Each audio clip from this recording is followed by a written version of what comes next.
Bihar librarian की तैयारी करने वाले सभी साथियों का आज के इस सेशन में हार्दिक अभिनंदन है। दोस्तों, आज का यह जो वीडियो है, आज का ये जो सेशन है, बड़ा ही इम्पोर्टेंट होने जा रहा है, क्योंकि दोस्तों आज हम पढ़ने वाले हैं इन दो व्यक्तियों के बारे में। जो पहली तस्वीर आपको दिखाई दे रही है वो है मेलविल डेवी, याद रखेंगे। और जो दूसरी तस्वीर है वो अपने भारत के कौन है? Doctor S R. रंगनाथन। याद रखेंगे, मेलविल डेवी और एस.आर. रंगनाथन से संबंधित और उनके कार्यों से संबंधित सभी मुख्य प्रश्नों को आज हम लोग एमसीक्यू के रूप में इस सेशन में समेटने की कोशिश करेंगे। जितना जल्द हो सके उतने जल्द भारी से भारी संख्या में जुड़ जाइए और अपने दोस्तों के साथ इसको शेयर कर दीजिए। चैनल पर नए आ रहे चैनल को सब्सक्राइब कीजिएगा। और पहले क्वेश्चन की तरफ हम लोग शुरू करते हैं आज के इस सेशन को। पहला प्रश्न है, इसको बताने से पहले थोड़ी सी परिचय देना चाहेंगे मेलविल डेवी साहब के बारे में।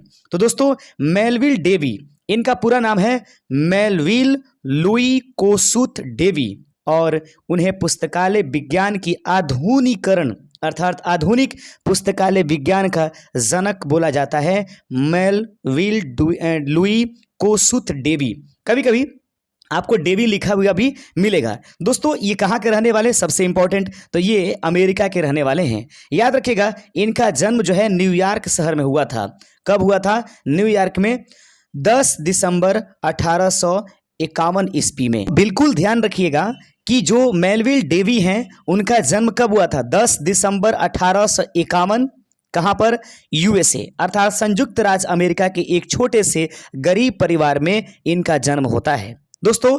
और याद रखेंगे, इन्होंने 1876 ईस्वी में अमेरिकन लाइब्रेरी एसोसिएशन, याद रखेंगे ALA, अमेरिकन लाइब्रेरी एसोसिएशन की क्या किया था? स्थापना किया था। ये शॉर्टकट जानकारी रही माननीय मेलविल डेवी साहब के बारे में, जिनकी मृत्यु होती 1931 ईस्वी में।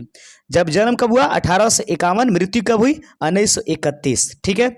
और ये कहाँ के रहने वाले? अमेरिका के। किस शहर के? न्यूयॉर्क के। इन्होंने क्या स्थापित किया? ALA, याद रखेंगे, अमेरिकन लाइब्रेरी एसोसिएशन की। तो अब आगे बढ़ते हैं। अब जानेंगे अपने रंगनाथन साहब के बारे में थोड़ी बहुत बातें, क्योंकि रंगनाथन साहब के बारे में बहुत सारी क्लासेस हमारे इस यूट्यूब पर आ चुका है। तो सबसे पहले देख लेंगे, 12 अगस्त 1892 ईस्वी को इनकी जन्म होती है। 27 सितंबर 1972 को इनकी मृत्यु होती है। इन्हीं के जन्म दिवस के आधार पर 12 अगस्त को भारत में लाइब्रेरियन डे सेलिब्रेट किया जाता है। इनकी सबसे प्रमुख कृतियों में आती है CC क्लोन क्लासिफिकेशन। और याद रखें दोस्तों, इनका बहुत ही ज्यादा योगदान रहा है। आगे हम लोग क्वेश्चन को समेटते चलेंगे। और याद रखिएगा, पहला प्रश्न दिखाई दे रहा है आपके स्क्रीन पर। कहता है कि डेवी द्वारा विकसित, डेवी जहां पर दिखाई दे रहे हैं उसको डेवी भी पढ़ेंगे, द्वारा विकसित DDC का पहला संस्करण किस वर्ष प्रकाशित हुआ था? तो देंगे, डेवी द्वारा विकसित होने वाली DDC पहला संस्करण किस वर्ष प्रकाशित हुआ? अगर ये प्रश्न पूछेगा तो इस प्रश्न का सही आंसर ऑप्शन नंबर कितना हो जाएगा? ऑप्शन नंबर आपके सामने B, सन 1876 ईस्वी, यह इसका सही आंसर हो जाएगा। याद रखेंगे, अगला क्वेश्चन देख लीजिएगा। डेवी डेसिमल क्लासिफिकेशन कितने मुख्य वर्गों पर बटा है?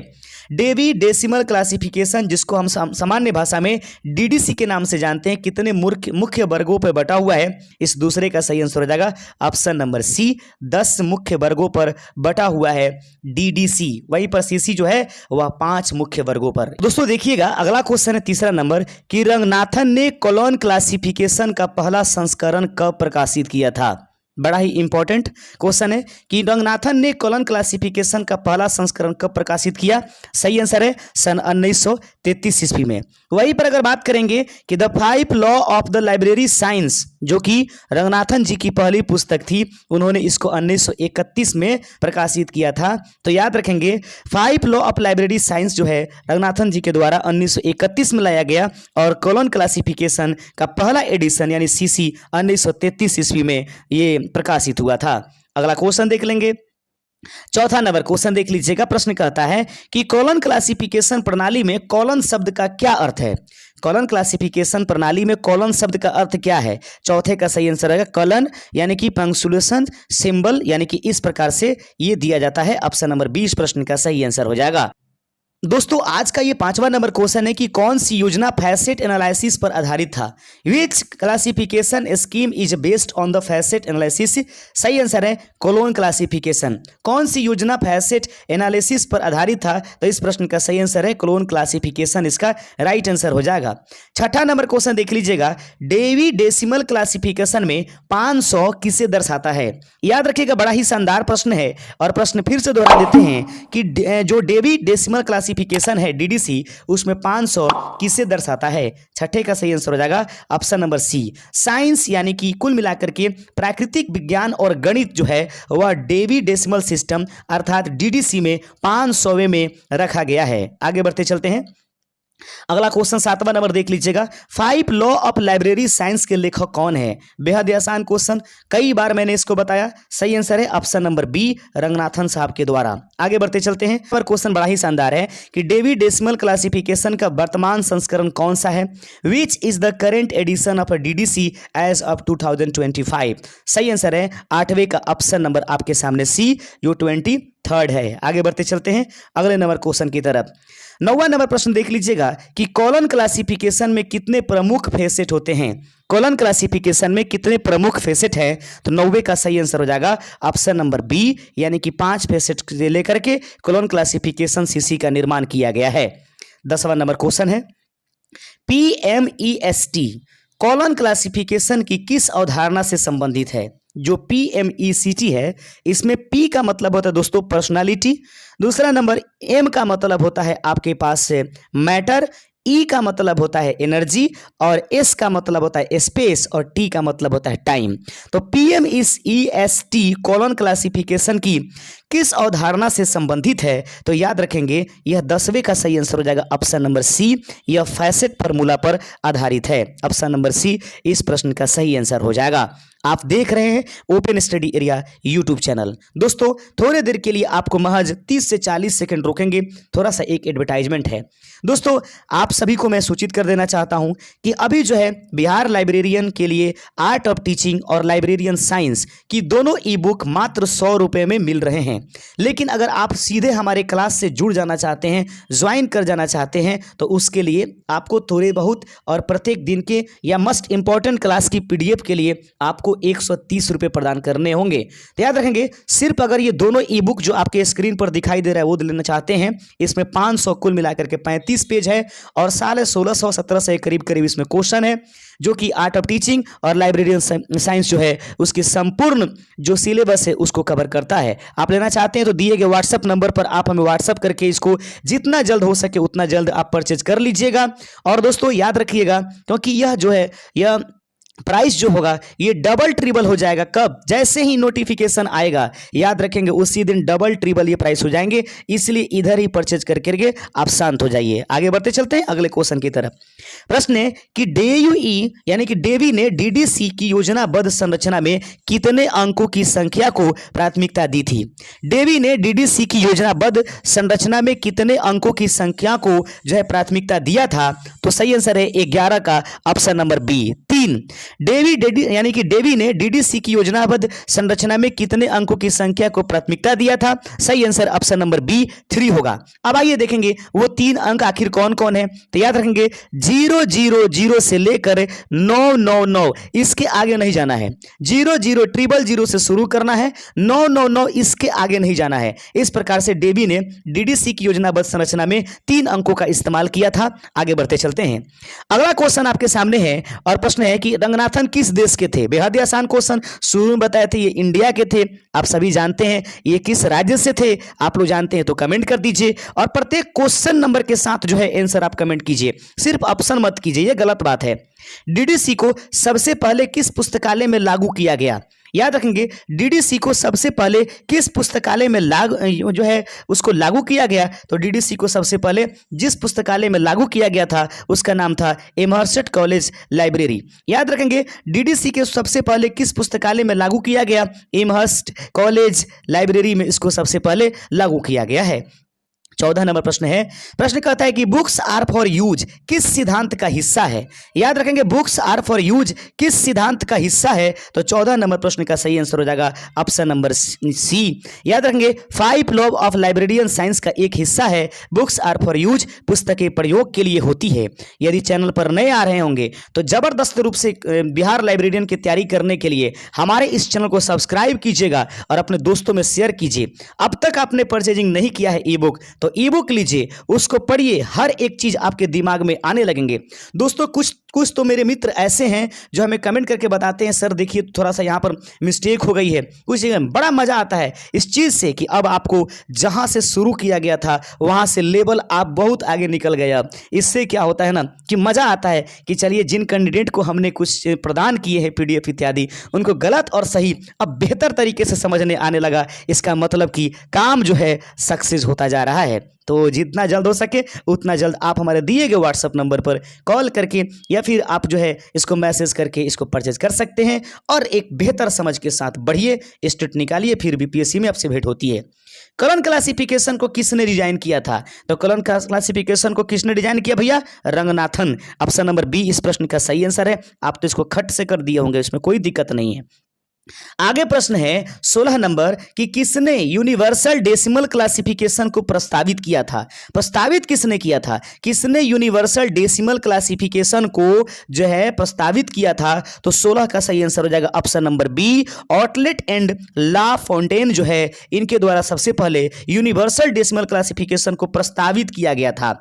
मेरे प्यारे साथियों, तो ये रहेगा आपके पास 17 नंबर क्वेश्चन आपके स्क्रीन पर और प्रश्न है डीडीसी में 700 का वर्ग किस विषय के लिए है। डीडीसी में 700 का जो वर्ग दिखाई देता है वह किस विषय के लिए है। याद रखेंगे 17 नंबर प्रश्न का सही आंसर है आर्ट एंड रिस्ट्रक्शन। याद रखेंगे कला एवं मनोरंजन से संबंधित रहने वाली जो डीडीसी में वर्ग है उसको 700 वर्ग के नाम से हम सभी जानेंगे। आइए बढ़ते चलते हैं अपने अगले नंबर क्वेश्चन की तरफ। 18 नंबर प्रश्न आपके स्क्रीन पर और प्रश्न कहता है कि रंगनाथन द्वारा लिखित पहली पुस्तक कौन सी थी। रंगनाथन के द्वारा लिखी जाने वाली पहली पुस्तक कौन सी थी, सही आंसर है 5 law of the librarian science, जो कि 1931 में लिखा गया था एस.आर. रंगनाथन के द्वारा। 19 नंबर क्वेश्चन, कौन सा वर्ग डीडीसी में इतिहास और भूगोल को दर्शाता है। निम्नलिखित में से वह कौन सा जो वर्ग है डीडीसी में जो इतिहास और भूगोल को दर्शाता है। 19 का सही आंसर हो जाएगा ऑप्शन नंबर सी। याद रखेंगे वर्ग नंबर 9 से जो है डीडीसी में इतिहास और भूगोल को दर्शाता है। आगे बढ़ते चलते हैं मेरे प्यारे साथियों, चैनल को सब्सक्राइब कीजिए, लाइक कीजिए। लाइक की संख्या कम होती है इसीलिए मनोबल कम होता है और बीच बीच में क्लास ड्रॉप हो जाती है। अगला क्वेश्चन है कि एनालिटिको जो सिंथेटिक क्लासिफिकेशन किसे कहा जाता है। एनालिटिको सिंथेटिक क्लासिफिकेशन निम्नलिखित में से किसको कहेंगे। 20वें का सही आंसर हो जाएगा option number C, colon classification को हम लोग इस नाम से भी जानते हैं। अगला क्वेश्चन देख लेंगे। 21 नंबर प्रश्न है डीडीसी का संरचनात्मक आधार क्या है। डीडीसी का संरचनात्मक आधार निम्नलिखित में से क्या है। इस प्रश्न का सही आंसर हो जाएगा 21 का ऑप्शन नंबर सी, इन्यूमरेटिव इसका राइट आंसर हो जाएगा। आइए बढ़ते चलते हैं दोस्तों अगले क्वेश्चन की तरफ। 22वां नंबर प्रश्न आपके स्क्रीन पर है और प्रश्न है लाइब्रेरी क्लासिफिकेशन पुस्तक के लेखक कौन है। लाइब्रेरी क्लासिफिकेशन पुस्तक के लेखक कौन है, आधा इसमें काट लिया गया है इसलिए फिर भी इसका आंसर एस.आर. रंगनाथन ही होगा। ऑप्शन नंबर सी इस प्रश्न का सही आंसर है। लीजिए दोस्तों 23 नंबर क्वेश्चन आपके सामने है। डीडीसी में किस प्रतीक का प्रयोग सब डिवीजन दर्शाने के लिए होता है। निम्नलिखित में से डीडीसी में वह कौन सा प्रतीक है जिसको सब डिवीजन दर्शाने के लिए किया गया है। डीडीसी में किस प्रतीक का प्रयोग सब डिवीजन दर्शाने के लिए किया गया है, तो इस प्रश्न का सही आंसर हो जाएगा प्यारे साथियों ऑप्शन नंबर सी, यानी फुल स्टॉप का प्रयोग किया गया है। आगे बढ़ते चलते हैं। क्वेश्चन है कि कॉलन क्लासिफिकेशन किस प्रकार की योजना है। कॉलन क्लासिफिकेशन निम्नलिखित में से किस प्रकार की योजना है, तो याद रखेंगे 24 का सही आंसर हो जाएगा ऑप्शन नंबर बी, या एक प्रकार की फेस्टेड प्रकार की क्या है क्लासिफिकेशन है। अगला प्रश्न है 25वां नंबर क्वेश्चन देख लीजिएगा। 25 नंबर क्वेश्चन है रंगनाथन के द्वारा प्रस्तावित पुस्तक संख्या की योजना क्या कहलाती है। रंगनाथन के द्वारा प्रस्तावित होने वाली पुस्तक संख्या की योजना निम्नलिखित में से क्या कहलाएगी। 25वें का सही आंसर हो जाएगा ऑप्शन नंबर आपके सामने डी, 3 फोल्ड बुक नंबर, याद रखेंगे। अब रहेगी बात की थ्री फोल्ड बुक नंबर में क्या आता है, तो याद रखेंगे दोस्तों, थ्री फोल्ड बुक नंबर जो होती है, जो नंबर है, ये डॉक्टर एस आर रंगनाथन के द्वारा स्कीम के तहत आती है। तो उसमें थ्री फोल्डेड क्या होती है, तो पहला नंबर होता है कि इसमें ऑथर का मार्क दिया जाता है, दूसरा नंबर होता है इसमें वर्क मार्क दिया जाता है, और तीसरा नंबर होता है कि इसमें ईयर मार्क दिया जाता है। तो याद रखेंगे, what is the book number scheme proposed by the Ranganathan called, that is called three fold book number, in which that the first number is author mark, second is called that work mark, and the last is my dear friends that year mark. याद रखेंगे, author mark, work mark, year mark, यह जो है तीन प्रकार की three fold book mark के नाम से जो है जाना जाता है रंगनाथन जी के द्वारा। 26 नंबर क्वेश्चन है, डेवी ने कितने वर्षों की उम्र में डीडीसी का पहला संस्करण लिखा। डेवी ने कितने वर्षों की उम्र में डीडीसी का पहला संस्करण लिखा। याद रखेंगे मेरे प्यारे साथियों, इसका सही आंसर हो जाएगा कि वह मात्र कितने साल के थे। याद रखेंगे 24 वर्ष के थे, महज 24 साल के थे, तो उन्होंने डीडीसी का पहला संस्करण जो डेवी डेसिमल क्लासिफिकेशन है, पहला संस्करण दे दिया था। याद रखेंगे, यह कब आया आप सभी जानते होंगे, 1871-51 में तो इनकी जन्म होती है, 1931 में मृत्यु हो जाती है, 1871 में इसको शायद वो लेकर के आए थे। आगे बढ़ते चलते हैं, 71 या 76 है दोस्तों, 1876 में इसका सही आंसर हो जाएगा। याद रखेंगे अगला question, save the time of the reader कौन से कानून का हिस्सा है। याद रखें, save the time of the reader यानी पाठकों का समय बचाइए, ये किसके कानून के तहत आता है, तो ये आता है किस तहत आता है, तो ये कौन सा नियम है, चौथा नियम के नाम से जाना जाएगा। ऑप्शन नंबर बी इस प्रश्न का सही आंसर है, save the time of the reader. याद रखेंगे 27 का सही आंसर हो जाएगा, यह जो है चौथा नियम के रूप में जाना जाएगा। दोस्तों क्वेश्चन नंबर 28 है, प्रश्न कहता है, एवरी बुक इट्स रीडर किस नियम का पालन करता है, प्रत्येक पुस्तक को उसका पाठक। याद रखेंगे किस नियम का पालन करेगा, तो दोस्तों यह प्रश्न का सही आंसर हो जाएगा ऑप्शन नंबर सी, थर्ड। पहला क्या कहता है, प्रत्येक पुस्तक के उपयोग के लिए होती है, प्रत्येक पाठक को पुस्तक, प्रत्येक पुस्तक को पाठक, इसके बाद उसी तरीके से पाठकों की ये समय बचाइए, और पांचवा नंबर होता है कि जो पुस्तक होते हैं वो बढ़ते हुए जीव के रूप में होते हैं। सही आंसर हो जाएगा। 29 नंबर क्वेश्चन आपके सामने है, प्रश्न कहता है बहुत इंपॉर्टेंट, कोलोन क्लासिफिकेशन का कौन सा संस्करण सबसे हालिया है।